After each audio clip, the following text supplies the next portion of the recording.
Ես գիտեմ, որ 3 ազգային ժողովի ամբիոնից հնչել է ուղիղ հրահանգավորում անելու այս գործողությունները։ Ես չգիտեի, որ մեր ուժային կառույցները այսքան օպերատիվ են, եւ հիմա մենք տեսնում ենք, որ այդ գործողությունները իրականանում են։ Ավելի ուղիղ հրահանգավորում, ավելի ուղիղ քաղաքական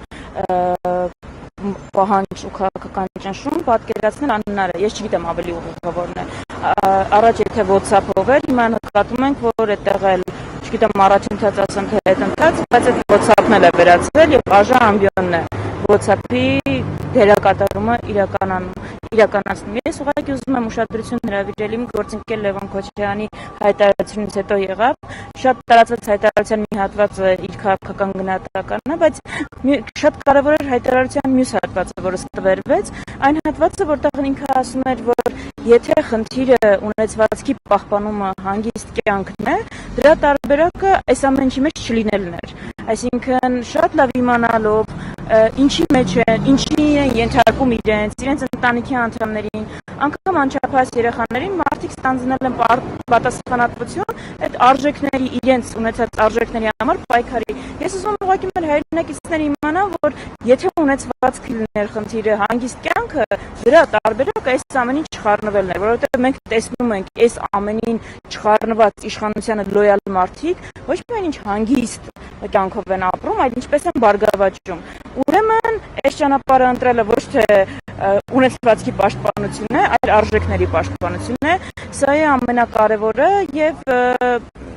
այս գործելավոճը հատուկ է բոլոր բռնապետական ռեժիմներին։ Ես այստեղ բան չունեմ ավելացնելու, այսինքն նայեք, բացեք Google-ը, ցանկացած արհեստական բանականություն, հարցրեք ինչպես են գործել որևէ բռնապետություն, որևէ, եւ տեսեք, որ սա այն ճանապարհն է, որ անցել են բոլորը։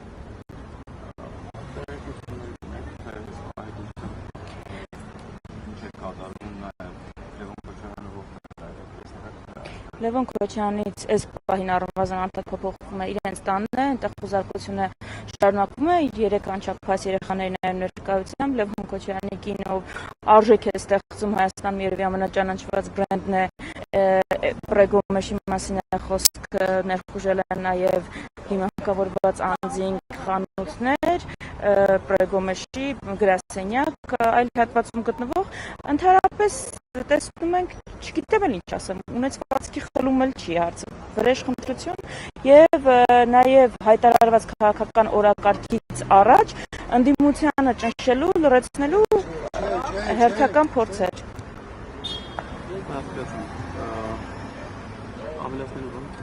Ես չունեմ այստեղ ենք, վստահ եմ, որ նախագահի ընտանիքը առաջի անգամ չի նախորդել միջով ասում եմ, ընդհանրապես ընդդիմադիրները հատկապես